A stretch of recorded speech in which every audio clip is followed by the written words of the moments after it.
nueva edición de Momento Decisivo. ¿A qué le tiene miedo? ¿Al fracaso? ¿Desastres naturales? ¿Deudas? ¿Depresión? ¿Muerte?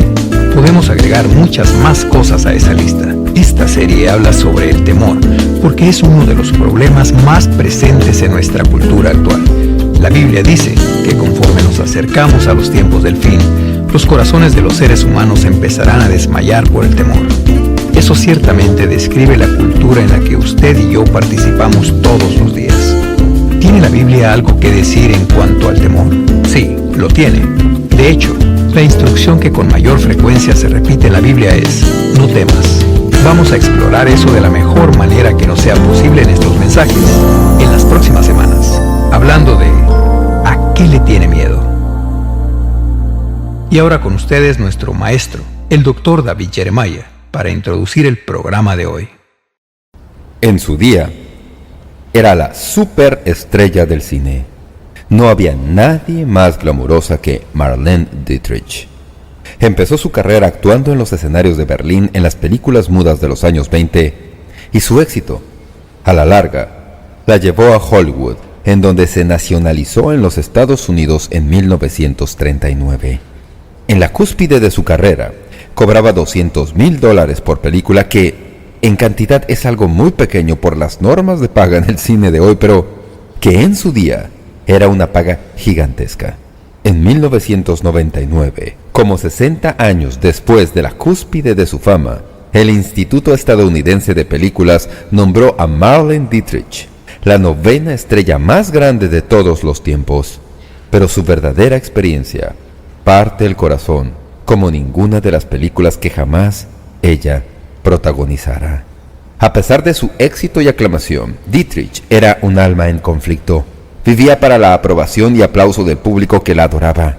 Cuando invitaba a la gente a su casa, aunque usted no lo crea, lo que ponía en el tocadiscos era el aplauso de los públicos en los teatros en donde había actuado. Nada de música, ni letra, simplemente el estruendo de vivas y aplausos. Los invitados, muchos de ellos igualmente famosos, se veían obligados a quedarse sentados y a escucharla mientras ella identificaba las ciudades en donde se habían grabado los aplausos. Se casó varias veces, pero eso no le impidió tener una serie de enredos con actores de cine. Yendo de hombre en hombre, nunca halló la satisfacción y aprobación que buscaba. Incluso le daba a su esposo las cartas de amor de sus amantes para mostrarle cuánto la adoraban. La vida de Dietrich bajo los reflectores terminó en Sydney, Australia, en 1975, cuando se cayó en un escenario y se rompió el muslo. Se volvió adicta al alcohol y a los analgésicos, y vivió los últimos 11 años de su vida en soledad y aislamiento, confinada a la cama en un apartamento en París. Los seres humanos tienen un anhelo integral de aprobación. Se origina probablemente en la psiquis humana, en donde tenemos integrado el conocimiento de que no somos aquello para lo que fuimos creados. Que Romanos 3:23 es acertado, que todos han pecado y están lejos de la gloria de Dios. Creyendo que hemos perdido el sello de la aprobación de Dios, buscamos en alguna parte algo de afirmación. El anhelo de afirmación es tan fuerte que dedicamos toda nuestra vida a buscarla, a menudo sacrificando nuestros valores y prioridades para conseguirla. Tiene lugar, por lo general, por primera vez en nuestra adolescencia. Nos enfrentamos a la presión de amigos o presión de compañeros. Entonces, en nuestra juventud, se trata de agradar a la gente. Incluso, hemos inventado un nuevo término: codependencia.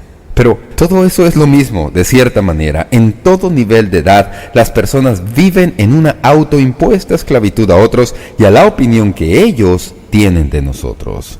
Ahora bien, la Biblia tiene un nombre para esto. La Biblia lo llama temor del hombre. El rey Salomón lo dijo muy bien en un proverbio que escribió, Proverbios 29:25. El temor del hombre pondrá lazo, mas el que confía en Jehová será exaltado.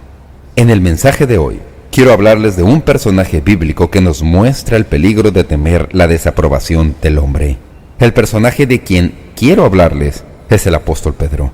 El relato de Pedro, negando a Jesús 3 veces, es uno de los más conocidos de la Biblia e incluso se le considera como uno de los relatos más conocidos en la literatura mundial. A menudo pensamos en Pedro y nos identificamos con él porque Pedro es un individuo que siempre estaba metiendo la pata. Cada vez que lo vemos, siempre está haciendo cosas así. Pensamos, yo habría hecho lo mismo. Como saben, era impulsivo. En su vocación le faltó la fe. Era de mecha corta. Pero cuando se examina la vida de Pedro, notamos que la raíz de la debilidad de Pedro era su temor. Pedro temía tan intensamente la desaprobación que permitió que su sombra se metiera como cuña entre él y el Señor a quien amaba. En el momento de todos los momentos, cuando podía haber estado a favor de Jesús, le negó 3 veces, negando incluso que le conociera. Ahora, de manera resumida, así es como todo esto sucedió. En la última cena de Jesús con sus discípulos, Jesús predijo que Pedro le negaría 3 veces antes de que el gallo cantara. Poco después, un escuadrón de soldados y oficiales judíos detuvieron a Jesús en el huerto del Getsemaní y lo llevaron al sumo sacerdote. Pedro y algunos de los otros discípulos querían ver qué sucedía y le siguieron a distancia. A él y a otro discípulo les fue permitido entrar al patio del sumo sacerdote para esperar el resultado de juicio de Jesús ante el sumo sacerdote. Mientras esperaban, 3 personas diferentes le preguntaron a Pedro si era uno de los discípulos de Jesús y cada vez él lo negó. Después de la tercera negación, cantó un gallo, tal como el Señor había anunciado. Mateo 26:31, Juan 18:12. Pedro supo al instante que había hecho exactamente lo que Jesús dijo que haría. Ahora bien, el temor de Pedro, como ven, tenía sus raíces en la desaprobación de Jesús y sus seguidores de parte de los dirigentes judíos. Temía que esa desaprobación pudiera resultar fácilmente en su propio arresto, así que mintió y negó conocer a su maestro. El canto del gallo hizo que Pedro comprendiera lo que había hecho y la Biblia dice que salió fuera y lloró amargamente. Así que tenemos, en primer lugar, la realidad del temor de la desaprobación. Aquí en este relato de la noche en que Jesús fue arrestado, Pedro tuvo un encuentro con personas que representaban 3 dinámicas diferentes. Veamos cómo respondió a ellas. Todas son muy interesantes, son singulares y sin embargo Pedro nos muestra lo que sucede cuando tememos la desaprobación en alguna situación. Empieza con lo que pudiéramos llamar un temor inesperado. Juan 18:17 nos da el relato. La primera persona con quien Pedro se encontró fue una criada de la casa del sumo sacerdote que tenía asignada la tarea de vigilar la puerta. Ella condujo a Pedro al patio y le preguntó, ¿no eres tú también de los discípulos de este hombre? Sorprendido con la guardia baja, Pedro rezongó entre dientes lo primero que se le ocurrió. Dijo, no lo soy. Pedro, como ven, es líder de los discípulos de Jesús. Había jurado que jamás negaría a Jesús. Ahora, apenas unas cuantas horas después, ya lo ha hecho. Y no fue ante el emperador o ante alguien a quien él comprensiblemente pudiera temer. Había permitido que una pregunta inesperada de una muchacha esclava lo intimide al punto de negar su lealtad a Jesús. Y antes de condenarlo demasiado rigurosamente, debemos preguntarnos nosotros mismos si acaso nosotros no hubiéramos hecho lo mismo. El miedo inesperado de Pedro es una advertencia. Decida de antemano qué es lo que usted cree. Decida de antemano a quién es leal usted, de modo que cuando se halle bajo presión no tenga que hacer un alto para considerar qué hacer. Usted ya sabe qué hacer, es algo integral en su alma. Pedro, obviamente, estaba vacilando, tratando de hallar el camino. En realidad, nunca había pensado en verse confrontado por su fe de esta manera. Aunque la joven no tenía ningún poder sobre él, ni autoridad, ni tampoco ella podía hacerle algo si él mostraba lealtad a Jesús, debido a que no estaba preparado, debido a que no lo había pensado con cuidado, debido a que no estaba listo, negó conocer a Jesús. Fue un temor de tipo inesperado. Luego, el siguiente es un tipo de temor comprensible. De nuevo, en el mismo capítulo de Juan se nos da el relato. Alejándose de la criada, Pedro se movió rápidamente para desaparecer en un grupo de los siervos y los alguaciles que habían encendido un fuego en el patio del sumo sacerdote. Juan 18:18. Y también con ellos estaba Pedro en pie calentándose. Este grupo ya estaba ahí cuando Pedro se les unió. No conocía a ninguna de estas personas, obviamente, es decir, no tenía ninguna relación personal con alguna de ellas. De cierto modo, sin dejarse notar ni siendo estorbo, fue a pararse junto a la fogata tratando de mezclarse en el grupo, pero no había estado ahí sino apenas un momento, y el versículo 25 nos dice que alguien le dijo: ¿no eres tú de sus discípulos? Y el temor le ganó a Pedro, y mintió por segunda vez negando su asociación con Jesús. Pedro se vio atrapado en la clásica presión de sus compañeros, de quien se siente intimidado por un grupo. Alguien dijo: ¿no eres tú de sus discípulos? Y veo a Pedro mirando a su alrededor y viendo que los ojos de todos tienen la vista fija en él, y ninguno de ellos amistoso para él, y él dijo: no lo soy. Retroceda a los primeros años después de la escuela primaria. No se quede ahí por mucho tiempo, porque no quiero perderlo en este mensaje. Usted se halla en un ambiente social con compañeros de escuela y le ofrecen un cigarrillo o una copa o una pastilla. Usted vacila y entonces empieza la presión. ¿Qué te pasa? ¿Tienes miedo? Vamos, observen. Aquí tenemos a otro pegado a las polleras de mamá. Aquí tenemos a Don Santurrón en persona. Probablemente ya pasó la hora de irte a la cama, nene. Tal vez debes llamar por teléfono a tu mamá para que venga a recogerte. Así son las cosas. En este momento cuelga todo lo que usted quería desde que estuvo en segundo grado de primaria: respeto, inclusión, aceptación y posición. Si usted dice que sí, es parte del grupo. Si dice que no, nadie le hará alguna otra invitación. Y veo que todos de cierto modo asienten con la cabeza, porque recordamos eso. Sabemos de qué estamos hablando. También vemos el dolor de esa situación en nuestros propios hijos y nietos, ¿verdad? Vemos eso y uno piensa: si ellos están en una escuela evangélica, no hay por qué preocuparse por eso. Sí tiene que preocuparse. No ponga la idea a dormir. Los muchachos y muchachas están bajo ese tipo de presión todo el tiempo. El adolescente que quiere ponerse firme por Jesucristo y que se le cuente por Jesucristo y realmente determinar una diferencia en su vida, no necesariamente recibirá el aplauso de sus amigos, aunque se llamen cristianos. ¿Le ha pasado a alguien? Eso es la verdad. Así que Pedro se halla en la misma situación. Ahí está, rodeado por los que no saben quién es Jesús. Le hacen la pregunta y de nuevo, por segunda vez, él dice: no, yo no soy de los suyos. Luego, la tercera vez es la que tiene mayor sentido en muchos aspectos. Pero para que usted comprenda esto, tengo que darle algo de trasfondo. Esto es lo que llamamos un temor predecible. De nuevo, se halla en Juan 18, pero permítame poner el escenario para lo que sucedió.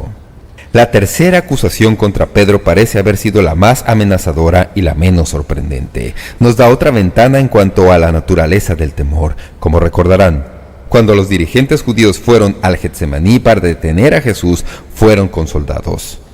Pedro no tuvo miedo de ellos. Resueltamente sacó su espada y le cortó la oreja derecha a uno de los criados. El hombre se llamaba Malco y era criado del sumo sacerdote judío. Juan 18:10. Vemos eso y primero nos sorprendemos. Quiero decir, ¿para qué un pescador necesita una espada? Me pregunto si Pedro sabía manejarla con alguna destreza. La mayoría piensa que lo que Pedro intentó fue cortarle la cabeza al individuo. Pienso que a lo mejor no fue un buen tajo. Sin embargo, estaba dispuesto a arriesgar su vida en ese momento, ahí, con Jesús y los demás. Tal vez pensó que si pudiera herir o mutilar al hombre, eso le daría a Jesús una oportunidad para escapar. El problema es que ese no era el plan de Dios, para nada. No era para eso que Jesús estaba ahí. Jesús reprendió a Pedro y le dijo que guardara su espada. Luego Jesús extendió la mano y le sanó la oreja a Malco. Ahora, volvamos al patio del sumo sacerdote, en donde Pedro está calentándose junto a la fogata. Se convierte en el centro de atención cuando alguien sugiere que era uno de los discípulos de Jesús. Por segunda vez dice que no. Pero de repente, otro de los criados del sumo sacerdote se interesa. Observen lo que dice el versículo 26. Uno de los siervos del sumo sacerdote, pariente de aquel a quien Pedro había cortado la oreja, le dijo: ¿no te vi yo en el huerto con él? Ahora Pedro sabe que está en apuros. Esto no es simplemente algo incidental. No se trata de una criada o un grupo de extraños. Aquí Hay un pariente, alguien cercano al individuo a quien Pedro le había cortado la oreja, pero de nuevo, Pedro tiene que apegarse a su mentira. De nuevo niega conocer a Jesús. El versículo 27 nos dice, y enseguida cantó el gallo. Pedro recordó lo que Jesús había dicho. Se había enterrado tanto en sus mentiras que ahora ya no podía cambiarlo. ¿Cuántos saben que cuando uno dice una mentira a menudo tiene que decir otra para tapar la primera? Antes de darnos cuenta, se halla repitiendo lo mismo vez tras vez, por lo menos tratando de ser consistentes con la mentira. Pedro estaba sucumbiendo a la desaprobación de los hombres.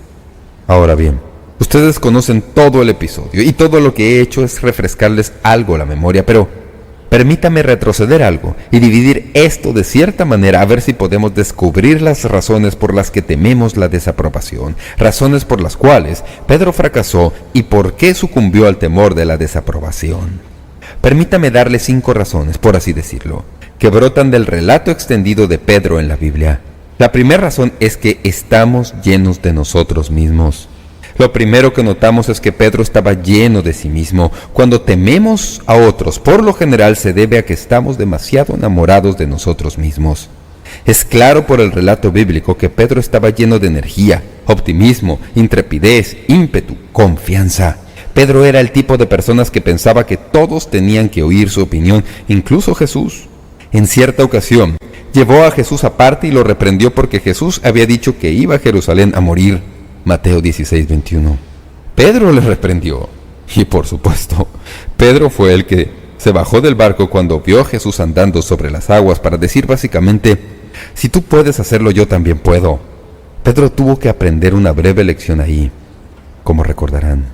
Así que no es sorpresa que Pedro se jactara diciendo que jamás negaría a Jesús y luego temerariamente sacara la espada y mutilara a uno de los enemigos. Pedro era impulsivo. Era orgulloso. Era una embarazosa calamidad esperando sucederse debido a que pensaba solo en sí mismo. Estaba lleno de sí mismo. Pedro estaba lleno de orgullo. De hecho, incluso Satanás reconoció el potencial para la caída de Pedro. Lucas 22:31 anota lo que el Señor dijo: Simón, Simón, he aquí Satanás os ha pedido para zarandearos como a trigo. Pero yo he rogado por ti, que tu fe no falte, y tú, una vez vuelto, confirma a tus hermanos. Pienso que a Satanás se le permitió tener acceso a Pedro por una muy buena razón. Pedro tenía que ver su propia debilidad humana a fin de aprender que su fuerza era inadecuada para seguir a Jesús fielmente. Pedro tenía todavía que aprender lo que Pablo aprendió, que cuando somos débiles, entonces somos fuertes. La primera razón por la que Pedro fracasó y sucumbió al temor de la desaprobación fue que solo pensaba en sí mismo. Confiaba mucho en sí mismo, estaba tan lleno de sí mismo. Esto es otra cosa interesante que brota del mayor contexto. No oramos. Es interesante que los que confían en sí mismos por lo general no oran. ¿Por qué? ¿Qué es la oración? La oración es nuestra declaración de dependencia. Cuando oramos, lo que estamos diciendo es: Señor, no tengo nada de esto resuelto ya y en realidad te necesito. Si pensamos que ya lo tenemos todo resuelto, no nos inclinamos a orar. Quiero decir, ¿por qué vamos a orar? No necesitamos a Dios. Ya lo tenemos todo resuelto. Es interesante que justo después de que Pedro se jactara de que jamás negaría a Jesús, Jesús le pidiera a él y a otros discípulos que oraran con él en el Getsemaní, diciendo: velad y orad para que no entréis en tentación. El espíritu, la verdad, está dispuesto, pero la carne es débil. Esto tuvo lugar inmediatamente después de que Satanás había pedido permiso para atacar a Pedro y Jesús estaba tratando de escudar a Pedro, instándole a que hiciera lo que le protegería. 3 veces Pedro fracasó al responder. No simplemente no oró, sino que se quedó dormido. Quiero decir, es difícil ser motivado a orar cuando se piensa que no se necesita orar. La oración ya es esfuerzo suficientemente arduo cuando se es sensible al hecho de que uno está necesitado y es dependiente. Pero cuando se piensa que no es dependiente, ¿por qué va a orar? Así que Pedro no oró. Y no es eso en lo que Pablo estaba pensando cuando escribió: así que el que piensa estar firme, mire que no caiga. Antes del quebrantamiento es la soberbia, y antes de la caída, la altivez de espíritu. Cuando nos hallamos temiendo la desaprobación de otros, puede ser debido a que no hemos pasado tiempo suficiente en oración, recordándonos nosotros mismos nuestra dependencia a Cristo. Esta es una tercera razón. Funcionamos en la energía de la carne. En el relato que nos da Mateo de lo que sucedió en el Getsemaní, sabemos que Pedro andaba en la energía de la carne porque muy obviamente lo demostró por su ataque al criado del sumo sacerdote. Pedro no estaba en el espíritu cuando hizo eso. Usted pregunta, pues bien, ¿acaso Dios no le dijo a Pedro que lo hiciera? No. Nadie del grupo del sumo sacerdote había atacado a Jesús. Pedro se puso a la defensiva por cuenta propia, lanzando con su espada un ataque no provocado. ¿En qué estaba pensando? Se ve lo absurdo que es esto cuando Jesús responde. Escuchen lo que dice Mateo 22:52. Porque todos los que tomen espada, a espada perecerán. ¿Acaso piensas que no puedo ahora orar a mi Padre y que Él no me daría más de 12 legiones de ángeles? Miles de ángeles. Si yo hubiera sido Pedro, me hubiera puesto más rojo que una remolacha por la vergüenza. Ahí estoy yo, un humilde pescador, esgrimiendo una espada que rara vez he usado, tratando de defender a alguien que tiene legiones de ángeles esperando su orden para atacar. Ni soñarlo. ¿Por qué Jesús no llamó a sus ángeles? El punto es que Él no llamó a sus ángeles porque, según nos dice Juan 18:36, respondió Jesús, mi reino no es de este mundo. Si mi reino fuera de este mundo, mis servidores pelearían para que yo no fuera entregado a los judíos, pero mi reino no es de aquí. Así que esto es lo que Pedro estaba haciendo y nosotros lo hacemos también. Pedro estaba tratando de ayudar a Dios, de darle a Dios una salida. Estaba diciendo en esencia, no pienso que el Padre Celestial pueda cuidar al Hijo en la tierra, así que yo voy a tener que intervenir para ayudarle a Dios. Entonces Jesús le dice, Pedro, no seas ridículo. No necesitamos tu espada. Yo tengo todos estos ángeles. Sin necesitar ayuda, simplemente puedo decir una palabra, guarda tu espada, antes de que hieras a algún otro. ¿No es eso lo que hacemos a veces? Vemos algo y de inmediato saltamos pensándolo a medias y en nuestra propia energía y en nuestra propia carne y pensamos que vamos a arreglarlo. No oramos. Así que si no oramos, no tenemos ninguna palabra de Dios, entonces nos metemos en una situación en la que podemos estar bajo presión y simplemente nos lanzamos de cabeza, arremetemos y entonces nos metemos en problemas. Ese es Pedro. Ese es el clásico Pedro. Esta es una cuarta razón. Seguimos a Jesús de lejos. Esta es una de las partes más interesantes del relato a mi parecer. Lucas 22:54 dice, y prendiéndole le llevaron y le condujeron a casa del sumo sacerdote y Pedro le seguía de lejos. Ahora bien, lo que está sucediendo aquí es esto. Pedro quería la aprobación de los seguidores de Jesús por seguir a Jesús, pero no quería la desaprobación de los judíos por seguir a Jesús. Se preocupaba por lo que pudiera sucederle a Jesús y no quería que eso le sucediera a él. Así que le siguió de lejos. De esa manera todavía podía verse como seguidor de Jesús, pero no siguiéndole tan de cerca como para que si algo le pasara a Jesús también le sucediera a él. No menee la cabeza como si usted nunca hubiera hecho algo así. Todos ustedes lo han hecho, al igual que yo. Es como lo que alguien me dijo una vez respecto a alguien a quien conocía. Me dijeron, él quiere ser salvado, pero no quiere ser muy salvado.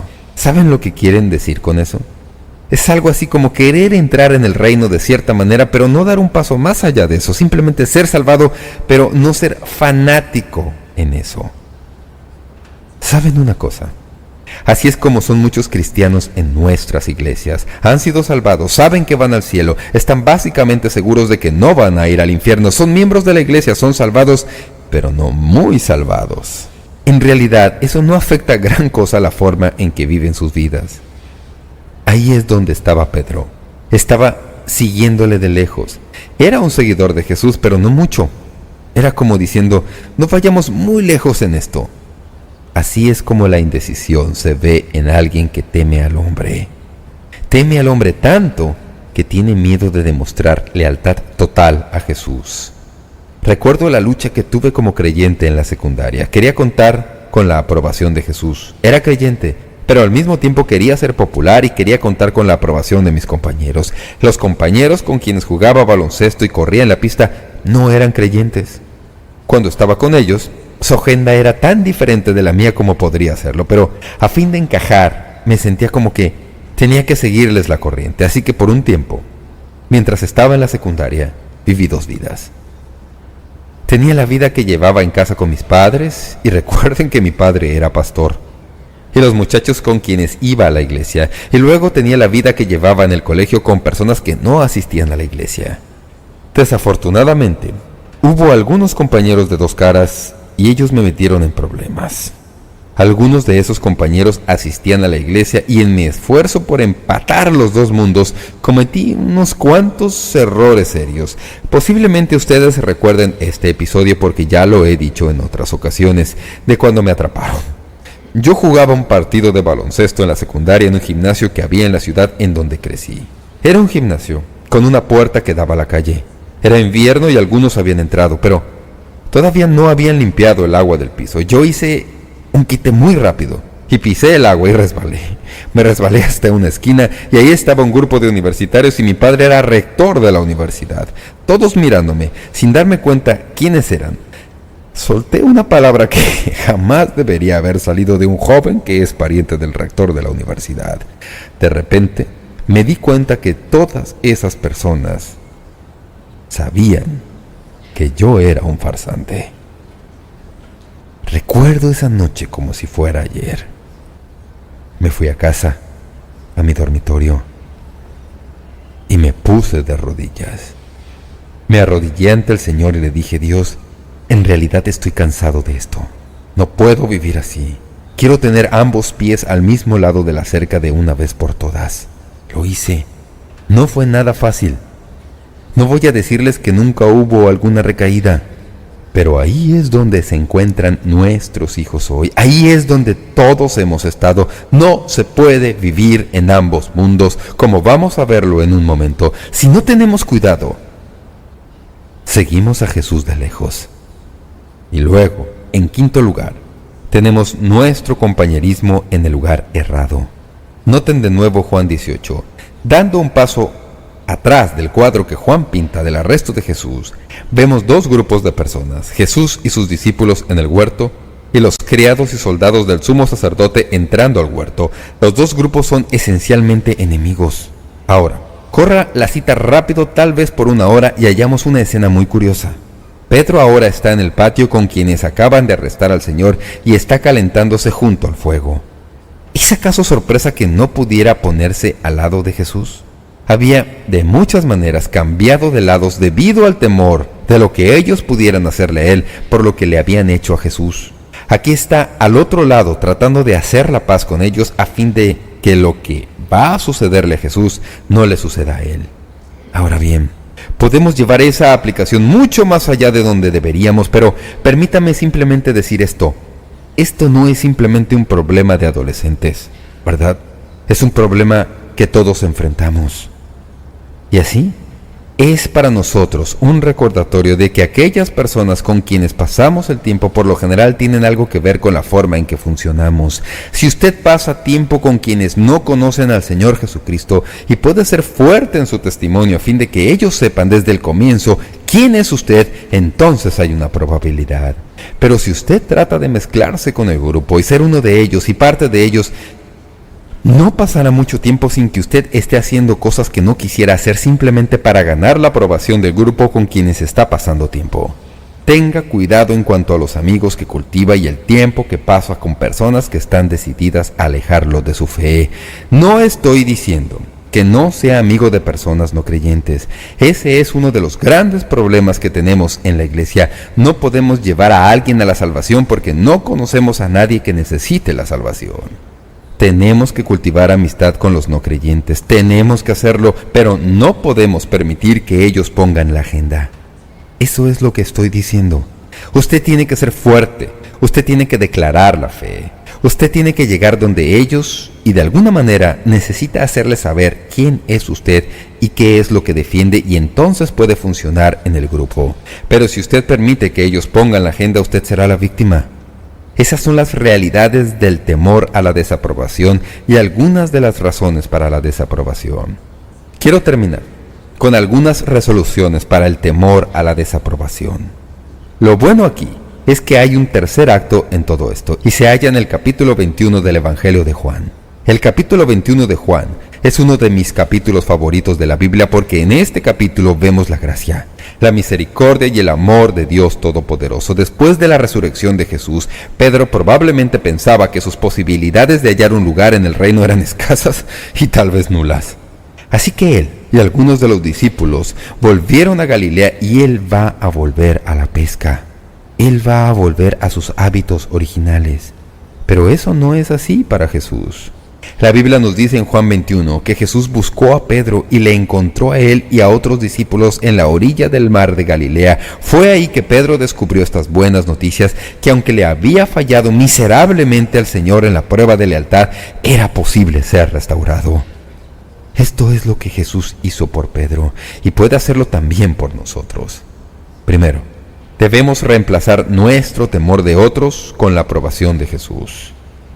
¿Saben lo que dice Romanos 8:31? Dice, si Dios es por nosotros, ¿quién contra nosotros? Jesús no abandonó a Pedro, lo buscó. ¿Acaso el rechazo de Pedro a la sombra de la cruz lo eliminó de la comunión? De hecho, Jesús decretó que no. La meta de Jesús fue reemplazar el temor que Pedro tenía de los hombres con su propia aprobación. Y una vez que Pedro supo que Jesús le había perdonado, no tenía razones para temer lo que otros pudieran decir o hacer. Él había vuelto a estar en buena relación con su maestro. Quiero decirles a todos ustedes que en un momento u otro han tenido miedo de la desaprobación y a su manera han negado al Señor. Todo lo que tienen que hacer es volver y pedir perdón y el Señor nos perdonará. Como vamos a ver, Él puede hacer más que perdonarnos, Él puede cambiarnos. Otra cosa que noto que podemos hacer es reemplazar nuestros temores de otros con nuestro amor por Jesucristo. En Juan 21 leemos la conversación entre Pedro y Jesús. 3 veces en 3 versículos Jesús le hace a Pedro la misma pregunta. Le dice, Pedro, ¿me amas? ¿Me amas? ¿Me amas? Y uno casi puede sentir en la respuesta de Pedro que se va molestando por eso. Jesús, tú sabes que te amo. Conozco todos los vericuetos en cuanto a las palabras griegas aquí, pero no es mi propósito seguir ese camino hoy, sino simplemente decir que Jesús se pone al lado de Pedro después del fracaso del apóstol y 3 veces solicita una respuesta de Pedro para solidificar la relación que tenía con él en amor. En tercer lugar, podemos reemplazar nuestro temor de otros con amor por otros. Cuando Pedro respondió la pregunta, dijo, Señor, tú sabes que te amo. Jesús le dijo que hiciera algo, de nuevo, 3 veces, con palabras algo diferentes. Le dijo, apacienta mis corderos, pastorea mis ovejas, apacienta mis ovejas. Y usted pregunta, ¿y qué quiere decir todo eso? Jesús le está diciendo a Pedro, ahora que lo comprendes como es debido, ahora que sabes dónde están tus lealtades, aplica tu vida a la vida de otros. Cuando uno está dedicado de esta manera a servir al Señor en las vidas de otras personas, no hay tiempo para tener miedo de lo que esas personas digan. Esta es la dinámica aquí. Si usted tiene miedo de lo que diga la gente, no hay manera en que usted vaya a poder servirles, pero si sabe quién es Dios y lo que Él ha hecho en su vida y usted está fuerte y seguro en la aprobación de Dios de su vida, tal vez haya hecho una trastada, pero puede sentir el perdón de Dios. Ahora usted ha sido hecho libre para ayudar a otros y ser un estímulo para ellos. En el mismo proceso de ayudar a otros, usted fortalece su fe.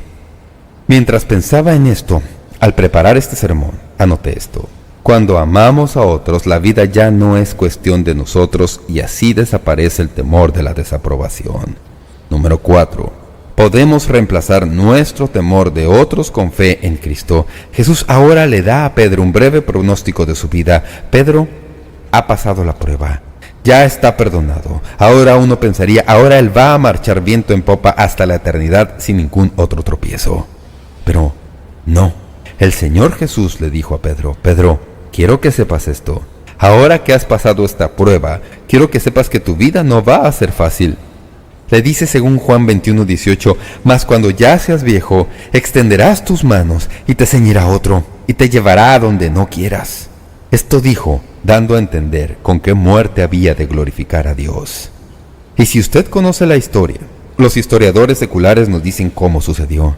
Pedro fue arrestado y crucificado, pero antes de ser crucificado pidió que se le colgara de cabeza porque pensaba que no era digno de ser crucificado de la misma manera que lo fue Jesús. Enfrentó muchas otras pruebas. El Señor Jesús le dijo a Pedro: vas a enfrentar unos cuantos retos. En esencia, en el mundo tendréis aflicción. Pero el resto del versículo dice: pero confiad, yo he vencido al mundo. No tenemos que ser ingenuos en cuanto a lo que enfrentamos en nuestro mundo actual, amigos y amigas. Debemos tener bien claro que nuestra lealtad le pertenece a Dios, porque de lo contrario andaremos de un lado a otro. Todas las semanas somos sometidos a prueba en cuanto a esto. ¿En dónde estamos en cuanto al Señor Jesucristo? Quiero animarle a que cobre ánimo por la experiencia de Pedro aquí. Pedro fue un hombre que falló, pero corrigió las cosas y volvió. Y déjeme decirle lo que sucedió después de eso. Pedro fue un hombre cambiado. Así que tenemos, en cuarto lugar, la inversión del temor de la desaprobación.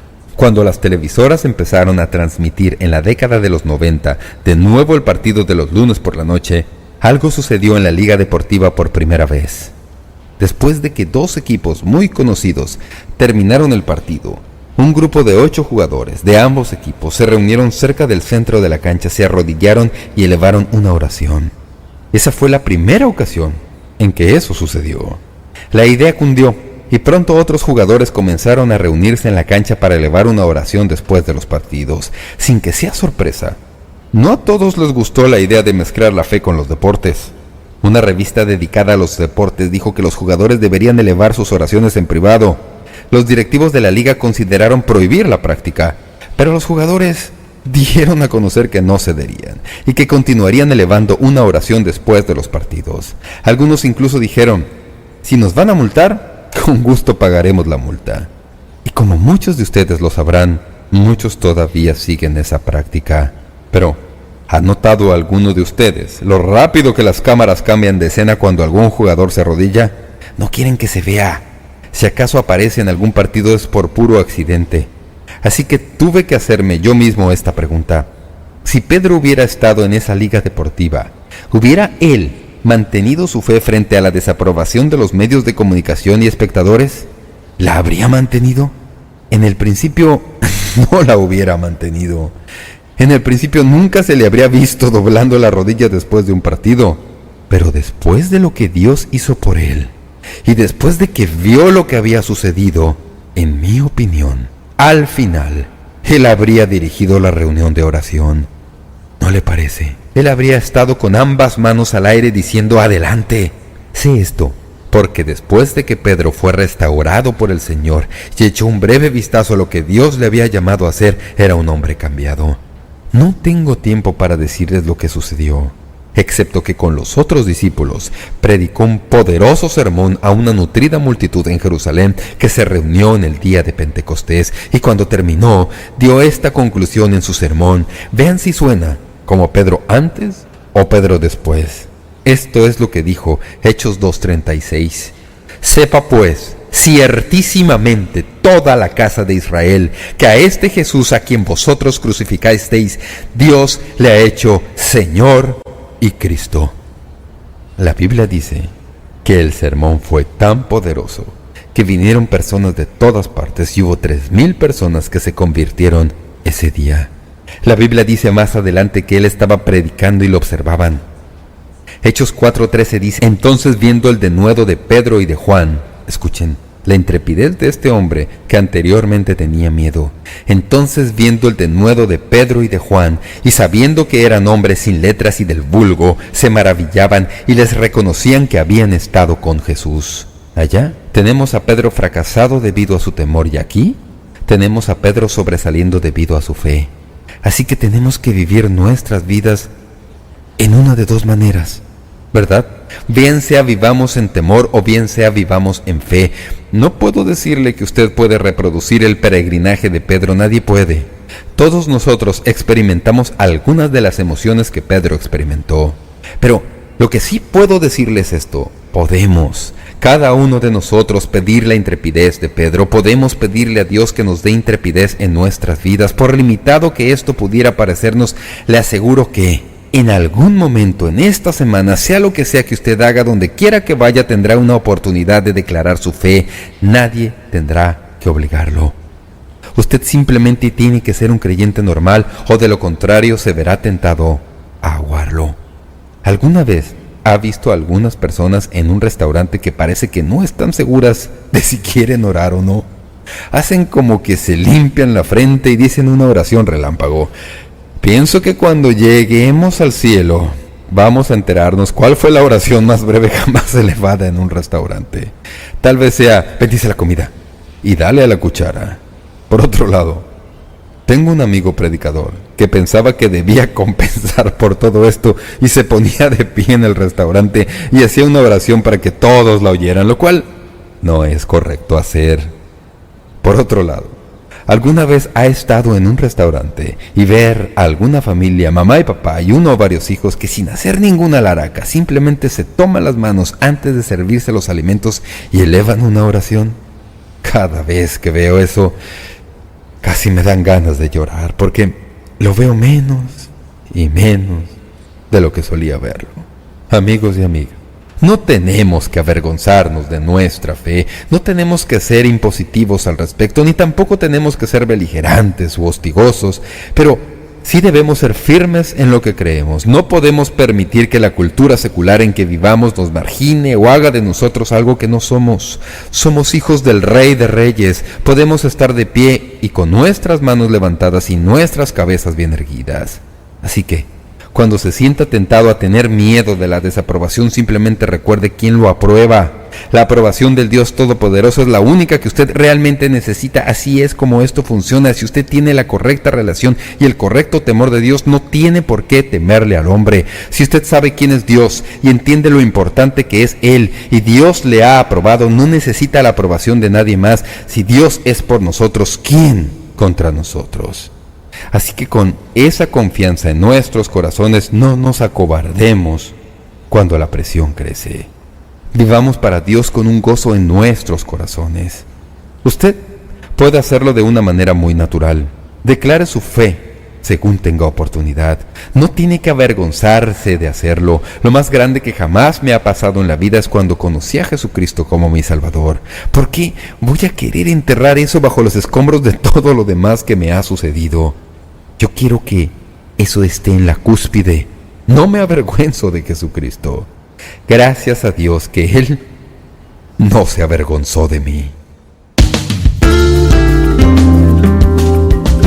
Esperamos que usted pueda tomar un momento para escribirnos una carta en respaldo del ministerio.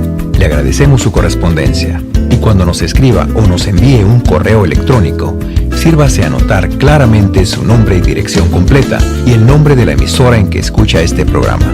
Si desea solicitar una copia de este mensaje, el libro o la guía de estudio, puede hacerlo visitando nuestro sitio web, momentodecisivo.org, o escribiéndonos a la dirección que le damos enseguida.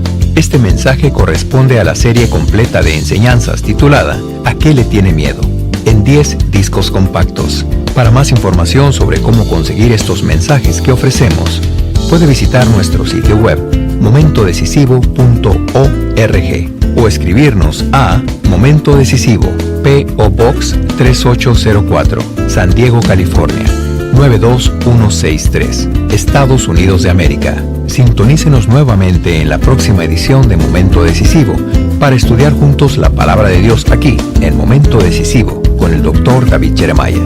También puede escuchar Momento Decisivo cuando guste en nuestra página de web, ubicada en momentodecisivo.org.